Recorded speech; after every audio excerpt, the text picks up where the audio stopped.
Good evening, good evening, good evening. Finally, very dark man finally meet EZE IGBO in Ghana. Igbo in Ghana. It is to clear a lot of things that is going on online and what we have been hearing. And also, I think I'll be speaking on behalf of a lot of Ghanaians because of the comments I see on social media. So I have a lot of questions to ask. Now, the video recording going on, I don't edit my videos, I just post them direct. And I'll be very, very thorough with answering my question. Thank you very much. So, I want to believe EZE IGBO in Ghana that you have been seeing what is going on social media, where some persons and some group of people posted a protest saying Nigerians must leave. And some way, somehow, your personality, your position is caught in between all of this. They say, oh, there's one man, is the king in Ghana, trying to take over Ghana, establish a palace where they already have a king. Practically, they are saying you want to take over Ghana. And for this reason, it is threatening the stay and the business of a lot of Nigerians as what they put on the media. Now, this whole thing is just to let Ghanaians know that, okay, this is what it is, this is not what it is. And for our own Nigerians that are in diaspora and in Nigeria. So the first question to you, EZE IGBO in Nigeria is, EZE IGBO in Ghana, I'm sorry, EZE IGBO in Ghana is, are you establishing a palace in Ghana to compete?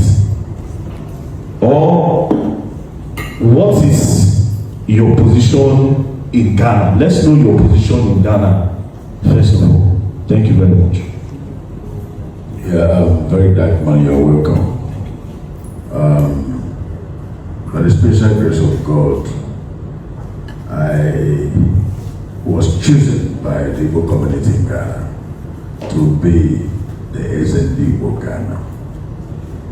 I am the leader of Igbo community Ghana in our language, as our local language, EZE IGBO Ghana. And the EZE IGBO in diaspora did not begin here in Ghana. It's all over the world Igbos are found. Even in Nigeria, we have in Abuja, we have in Kaduna, we have in Lagos, we have in even where you're coming from. Okay? We have in America, we have in London, we have in Canada, we have in Europe, all over Asia, even in Russia, where there is war going on there. So we have EZE IGBO all over the world. And the purpose of EZE IGBO is for we to preserve our culture. It's for we to teach our culture and our tradition to our people. It's for we to celebrate our festivals. It's for we to bring peace among ourselves. It's for we to help ourselves in our businesses to support each other. It's for we to make sure there's love among us and also teach our people the rules and regulations of the countries where we find ourselves or the state outside the land where we find ourselves. Now, with all these package and more, these are the purpose of EZE IGBO in diaspora. It's not for political. It's not for a challenge of the host nation or a host state. It is not for the challenge of kings and queens of that land. It's not for challenge of anything, but it is for our own people. Remember, we are 100% Igbo's Igbos. And most of us are not properly educated because our nature of business. Some people cross the boundaries because they don't know the rules and regulations of the country where we find ourselves. For that reason, the structure of EZE IGBO in diaspora help to teach our people what they don't know. So you cannot cross the boundaries. Now, me sitting down here, I did not make myself the EZE IGBO Ghana. My people choose me and made me the EZE IGBO Ghana. And this is my 13 years of this from here.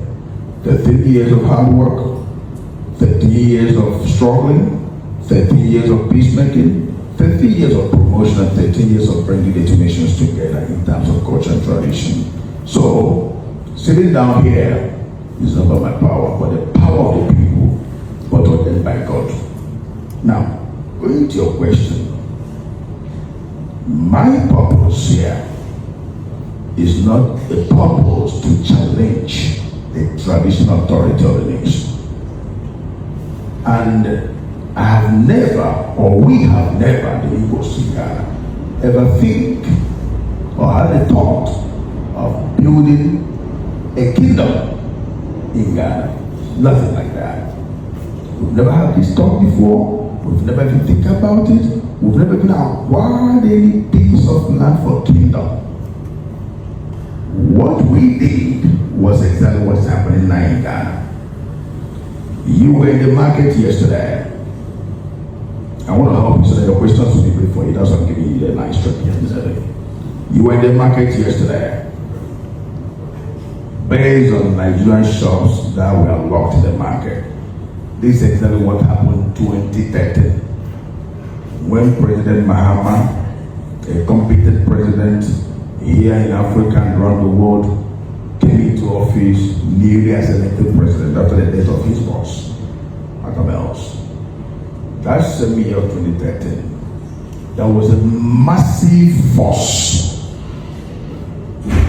to Nigerians in the market by Ghana Trade Union, asking Nigerians to leave the market because they were not following the rules and regulations of Ghana that prohibits retail in the market. The rules and regulations are about foreigners to supply to the locals, and the locals will do retail. That is the law. My father in the law, T.D. Joshua, said he should know the root of the problem before he can solve it. That is the law. And when you prohibit any law, or when you did not follow up any law, the law will hold you. Now, that is the law. But we see ourselves that we are West Africans. West African treaty govern and coverage every one of us who believe free goods, free whatever, blah, blah, blah, blah, blah. Border crossing and all that. We see it as an opportunity for we also to go into retail trade. Most of us that started coming here early 30, 40, 20 years ago, we are massively in supply. But I will tell you one thing. Many a times, some of those who are supplying, when you supply them, getting your money become a problem. When you supply to the Ghanaians? Some of them, we can say Ghanaians. I don't like the use that language of plural. Some of them, exactly. When you supply them, they don't pay. Sometimes they don't pay. So you become frustrated. And some of us try to, make use of the opportunity and go into them ourselves. Now, sorry, I want to break you. Now, if the law says foreigners should not go into retail, and because of this reason you decide to go into details, that means you are actually. That is why I told you. Remember, I told you that the laws prohibit foreigners not to go into retail. Yes. That's why I told you that you need to know the root cause of the problem. So as long, and I told you that when you break the laws will hold you. So as long as we are concerned, the retail we went into is not supposed to be. But I'm telling you that as West African sub-region, as West African member states, we believe that we can also have that relationship. So at the end of the day, it is still breaking that law. However, I was thinking that why didn't you people maybe try to look for a way to maybe fix the law to work? That's why I'm trying to help people. Okay, I'm coming back. Sorry for continuing. Yeah. Let me help you so that your interview will flow very well. Okay, thank you. Now, I said something. I said during this, the Ghana Trade Union realized that Nigerians, we are going out of the laws by doing retail in the market. But we also see other foreigners retailing, like the Chinese are retailing, the Indians are retailing, some other people. We also use that opportunity. Now, we also see ourselves as West African member states that we can also go in there. Looking at the trade laws of Ghana, that you should have the equity of maybe $1 million. Before it was $300,000 during COVID time. During this time, they move it to $1 million as equity. You can trade and all of that. But then it's not everybody can afford this. Okay? So if you have $1 million, maybe you let it be in Nigeria to trade and does that. So along this process, our shops were locked.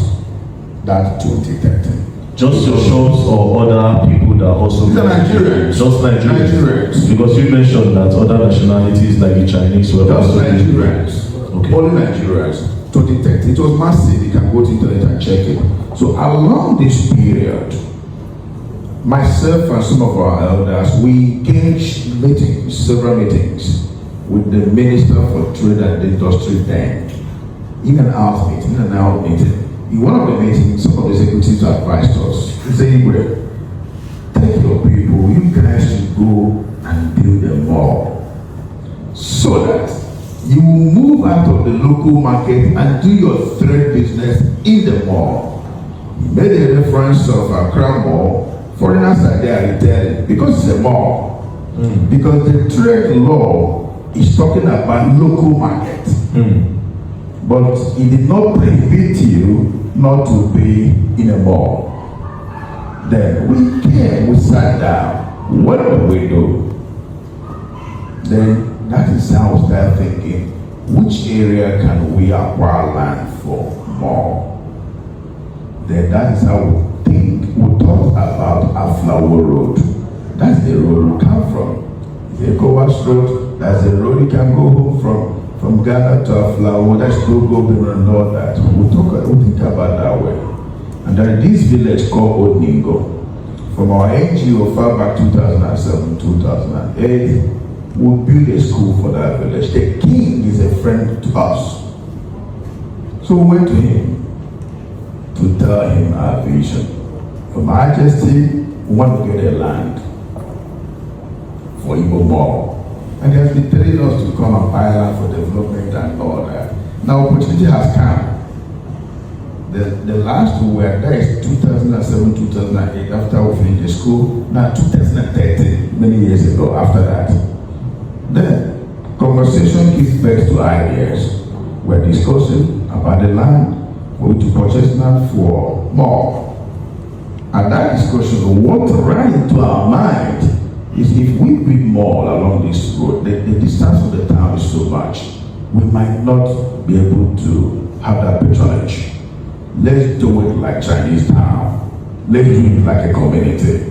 Let's do it like a village where we can come, acquire land, build houses, and have a community where we can do business. Just like Chinatown. Just like Chinatown. This came in our mind. We'll quickly have that chat with the king. The king was happy because that would bring development for him. Now, he offered us, okay, we can even give you guys 200 acres of land, you pay installment. Say, Your Majesty, no, it's too much. Give us like 50 acres so we can pay gradually. And that was beautiful discussion, beautiful deal. He asked his boys to go with us to the land. We saw the land, beautiful land, green area. We took pictures and videos. We went back to the king to tell him, yes, we're happy, we love the land. Then we discussed the price and the modalities of payment. We agreed to pay every 3 months. We came back. Just like you came here, a week after, Crystal TV came here for conversation, for discussion, for interview. And they want to know, and I'm not enough to 1 year on the throne as of that time. They want to know my plans, my vision, what I want to achieve for Igbo people, for Nigerians. Along those interviews, I now told him, we've even acquired 50 acres of land where we want to build Igbo village. I'm an architect. I designed this house, I designed that, I built. Oh, yeah. This house it's not a palace that was given to you. This is a house that you built. It's my home. This is about 19 years old building. So the house is older than you on the throne. Yes, I've had this house before the throne. When were you inaugurated or coronated? 2012. When did you build the house? Long ago, 19 years ago, changing now. So this is not like you didn't build this to make it a palace. No. You built it as a whole. My residence. And before God gave me the opportunity to lead my people as EZE IGBO of Ghana. It is actually an intimidating place, actually. It is not. It is beautiful. It's a good place. But sorry to cut you. Okay. So, God is a master planner. I didn't know I'm gonna be the Igbo leader in Ghana. But God designed the house like this. So he did it like that. And he knows what he's gonna be for future.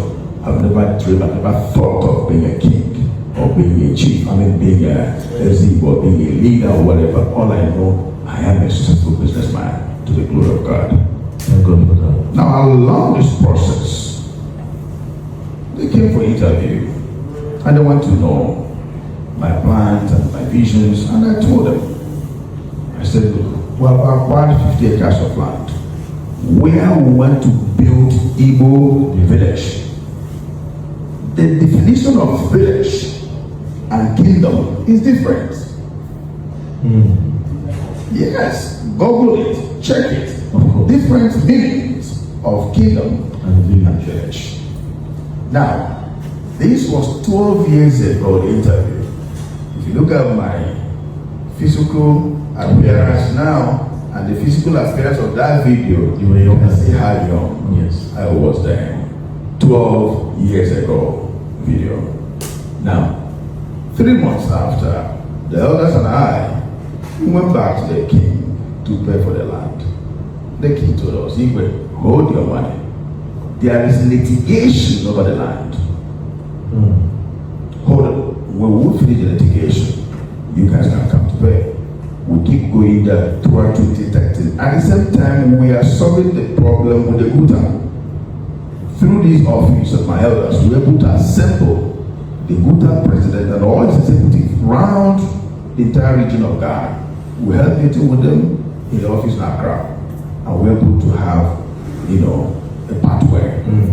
So throughout 2013, we could not get the land, we keep going there. 2014, we keep going there. The land did not work. Now, we forget about that vision. We have settled our problem with the Guta. The land is not working out, then we left the vision. Till today, no piece of land was acquired, no plot of land was acquired. For that vision, we left it. So you say the whole thing of you building a kingdom or a village was something of maybe 12 years ago. It was a dream that later just dissolved on its own. It's a dream, not just me, but the community. Not me to come and build a village. It's for the community. If you even listen to that video properly, I said how the village will look like. I also said Igbos will come to acquire land. We're going to have high rises over here. We're going to have shops, market, and all that. It is a vision that will come together to conceive a vision that came out of circumstances that you are seeing today. Okay. So I'll go to my next question. Now I came into your palace, like I said, you came into your palace/house. Now that you said you built it before your coronation, so I'll call it palace and house now. So I came into your palace, and it is actually very intimidating, the whole lion statue outside and everything. Do you think you are doing too much with all of this, or would you say it is in your personality to just feel at home, and anywhere you have, you just feel like I will make it nice to my taste? Because I want to believe that maybe some of these our Ghanaian brothers, maybe when they pass this place and they see how you look, maybe they feel like, okay, I think he is doing too much, because they say is that you are actually doing too much. So would you say how you carry yourself and how everything is, would you say you are indirectly challenging them? Because you might not directly challenge them, but maybe unconsciously, it's an indirect challenge that is making them feel somehow? One, I'm not doing too much. Two, everything here is in the market. You can beautify your home more than this. There are thousands of men and women there have more beautiful chairs than the chairs that are sitting here today. It's all about taste. It's all about vision. It's all about how you want to beautify either your palace, your home, even some people, their bathroom is more even beautiful than what you are saying here. It's all about taste. I can decide not to put such chairs here and put ordinary whatever chairs. It all depends how I want to, exalt the opportunity given to me to run. We live in a world where when you make yourself comfortable, you feel okay. You make people around you comfortable, you feel okay. So as you say that some Ghanaians are saying, in this world, everybody will not like you. Very true. As you are here, I believe that your enemies might be bigger than those that love you. Very true. All those that love you are bigger than your enemies, but it's not everybody that love you. A moment. Okay, sir. Some people might not even be happy the way you dress. Very true. Some will be envious of you. Some will be hailing you. All my elders are hailing you here. But maybe people out there might not like who you are.